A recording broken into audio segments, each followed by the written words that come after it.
بعد قل اللهم صل على سيدنا ومولانا محمد وعلى آل سيدنا ومولانا محمد وآله وسلم صلاة وسلام عليك يا رسول الله صلی اللہ تعالی علیہ وسلم۔ اذان کے متعلق چند احادیث کریمہ ہیں۔ حدیث پاک میں ہے اللہ کے رسول صلی اللہ علیہ وسلم نے ارشاد فرمایا کہ جب اذان کہی جاتی ہے تو آسمان کے دروازے کھول دیے جاتے ہیں اور دعا قبول ہوتی ہے، اور جب اقامت کا وقت ہوتا ہے دعا رد نہیں کی جاتی ہے، لہذا اقامت اور اذان کے درمیان دعا رد نہیں کی جاتی ہے۔ تو گویا کہ اس حدیث پاک سے ثابت ہوا کہ جو لوگ اذان اور اقامت کے بیچ کی جو جگہ ہوتی ہے اس میں اگر کوئی دعا رب سے مانگتے ہیں تو اللہ تعالیٰ اس کو قبول فرماتا، رد نہیں فرماتا ہے۔ مطلب یہ جو وقت ہوتا ہے اذان اقامت کے بیچ کا،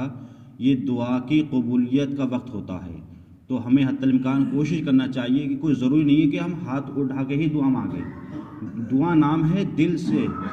زبان سے بھی ادا نہ کریں، صرف دل میں ہی اگر ارادہ کر لیں اللہ تعالیٰ ہمارا یہ کام پورا کر دے، ہماری بیماروں کو شفا دے دے، ہمارے جو ہے پریشانی کو دور کر دے، تو یہ دعا کافی ہے۔ باقاعدہ زبان سے ہاتھ اٹھا کر، لیکن ہاتھ سے اٹھانا اور زبان سے ادا کرنا یہ بہتر ہے، لیکن کوئی انسان اگر دل سے ہی ادا کر لیتا ہے تو یہ کیا اس کے لیے کافی ہے۔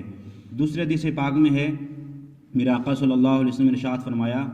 لا یؤذنہ الا المتوضی، مطلب کوئی شخص اذان نہ دے مگر باوضو۔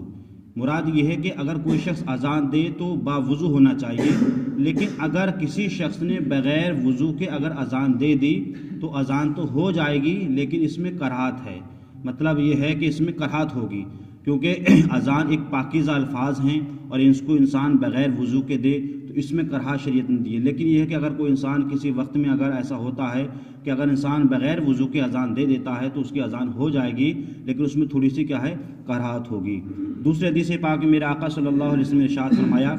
کہ جب اذان سنو اور سن کر کے یہ دعا پڑھو۔ کیا دعا ہے؟ وہ مشہور دعا ہے اللہم رب هذه الدعوۃ التامۃ والصلاۃ القائمۃ الی آخرہ، یہ پوری دعا پڑھے۔ اور اس کے تعلق سے میرے آقا نے ارشاد فرمایا کہ جو انسان اذان کے بعد یہ دعا پڑھتا ہے تو اس کے لیے میری شفاعت واجب ہو گئی۔ سبحان اللہ۔ تو یہ حضور کی حدیث پاک ہے، تو ہمیں چاہیے کہ یہ عربی کے چند الفاظ ہیں، ہم اس کو کیا ہے اذان کے بعد دہرائیں۔ دوسرے حدیث پاک میں میرے آقا صلی اللہ علیہ وسلم نے ارشاد فرمایا کہ جب مؤذن کو اذان کہتے ہوئے سنو تو جو وہ کہتا ہے تم بھی کہو، اس سے مراد ہے جواب۔ حدیث پاک ثابت ہوا کہ جب مؤذن اذان کہے تو وہ جو کہہ رہا ہے تم بھی وہی کہو، مطلب وہ اللہ اکبر کہے گا، اللہ اکبر کہے گا تو آپ بھی اس کے جواب میں اللہ اکبر کہیں، یہ کہ ہے اس کا جو ہے جواب ہو گیا۔ دوسرے حدیث پاک میرا آقا صلی اللہ علیہ وسلم نے ارشاد فرمایا کہ اے گروہ زنان کہتے ہیں عورتوں کو، کیونکہ میرے آقا صلی اللہ علیہ وسلم کے دور میں خواتین جو نماز ادا کرتی تھیں وہ مسجد کے اندر ہی ادا کرتی تھیں، اور اس کا طریقہ یہ ہوتا تھا پہلے مرد ہوا کرتے تھے، پھر بچے ہوا کرتے تھے، پھر عورتیں ہوا کرتی تھی، اس طریقے سے صفیں بندی ہوئی تھی کہ وہ زمانہ بہت اچھا صاف ستھرا زمانہ تھا۔ تو حضور کے دور میں خواتین بھی مسجد کے اندر ہی آ کر کے نماز پڑھا کرتی تھیں، لیکن حضرت عمر کے دور میں میرے آقا صلی اللہ علیہ وسلم کے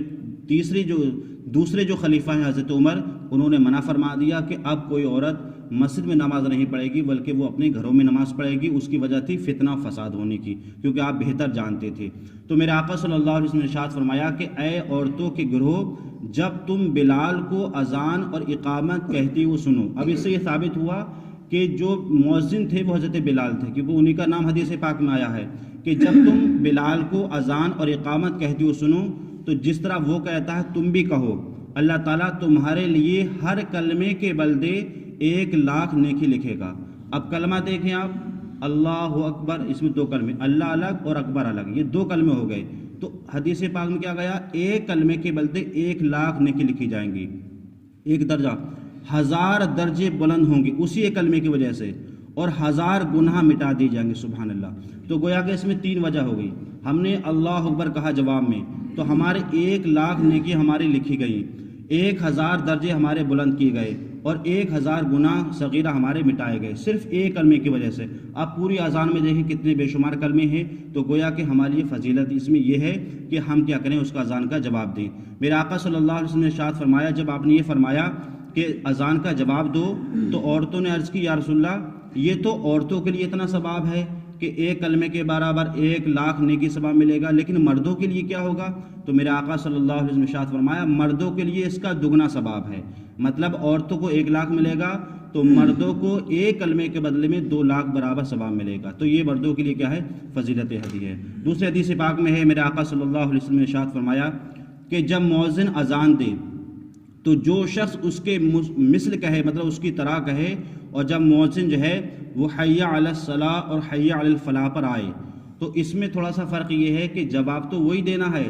حی علی الصلاۃ کہنا، لیکن حی علی الصلاۃ کے ساتھ میں آپ کو ایک لفظ لا حول ولا قوت الا باللہ یہ ضرور ملا دینا ہے، مطلب دونوں۔ باقی اذان تو آپ کو وہی جواب دینا جیسے مؤذن کہہ رہا ہے، لیکن جب حی علی الصلاۃ یا حی علی الفلاح پر آئیں تو یہ 2 لفظ اور بڑھا دیں، مطلب حی علی الصلاۃ لا حول ولا قوت الا باللہ، حی علی الفلاح لا حول ولا قوت الا باللہ، یہ بڑھا دیں۔ میرے آقا فرماتے ہیں جس نے یہ کہا وہ جنت میں داخل ہوگا۔ آخری حدیث پاک ہے میرے آقا صلی اللہ علیہ وسلم ارشاد فرماتے ہیں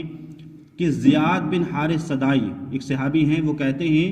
کہ نماز فجر میں میرے آقا صلی اللہ علیہ وسلم نے اذان کہنے کا مجھے حکم دیا، مطلب مجھے یہ حکم دیا کہ تم اذان کہو۔ جب اذان کہی تو حضرت بلال رضی اللہ تعالیٰ عنہ اقامت کہنی چاہیے، مطلب وہ یہ چاہ رہے تھے کہ میں اقامت کہوں، تو میرے آقا صلی اللہ علیہ وسلم نے ارشاد فرمایا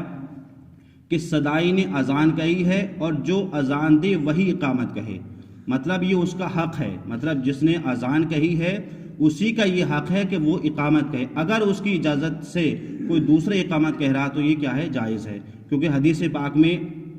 فجر کی جو اذان دی تھی وہ زیاد بن حارث صدائی ایک صحابی ہیں، انہوں نے دی تھی، لیکن حضرت بلال جب کھڑے ہوئے اقامت کے لیے تو میرے آقا نے ارشاد فرمایا رکو، اذان جو دی ہے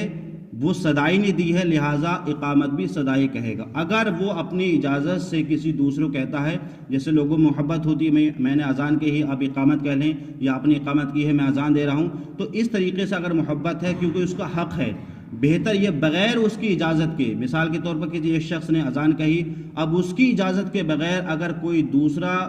اقامت کہے گا تو گویا کہ یہ کراہت اس وجہ سے ہے کہ اس نے اس کا حق مارا، مطلب جس نے اذان کہی اسی کا یہ حق ہے وہ اقامت کہے، لیکن اگر اس کی اجازت کے کوئی دوسرا کہتا ہے تو یہ کیا ہے؟ یہ جائز ہے کیونکہ یہ اس کا حق ہے۔ تو ہمیں حتی الامکان آپس میں یہ بھی محبت ہونا چاہیے، اور حدیث پاک میں بھی ہے کہ مسجد نبوی کے 2 مؤذن تھے، ایک حضرت بلال رضی اللہ تعالیٰ عنہ تھے اور ایک حضرت عبداللہ ابن مکتوم رضی اللہ تعالیٰ، یہ دونوں صحابی تھے، تو ان میں آپس میں اتنی محبت تھی کہ جب حضرت بلال اذان دیا کرتے تھے تو حضرت بلال کہتے تھے حضرت عبداللہ ابن مکتوم سے کہ تم اقامت کہو، اور جب حضرت عبداللہ ابن مکتوم جب اذان دیا کرتے تھے تو حضرت بلال سے کہتے تھے کہ تم اقامت کہو۔ تو ان دونوں میں اس طرح محبت تھی کہ دونوں ثواب پا لے جائیں اور دونوں اذان اقامت بھی کہہ لیں۔ تو یہ جو ہے نماز کے جو ہے اذان کی فضیلتیں تھیں۔ اب اذان سے متعلق جو مسائل آئیں گے انشاءاللہ وہ بیان کیے جائیں گے۔ اللہ تعالی ہمیں اور آپ کو صحیح طریقے سے جو ہے اذان کا جواب اور اس پر عمل کرنے کی توفیق عطا فرمائے۔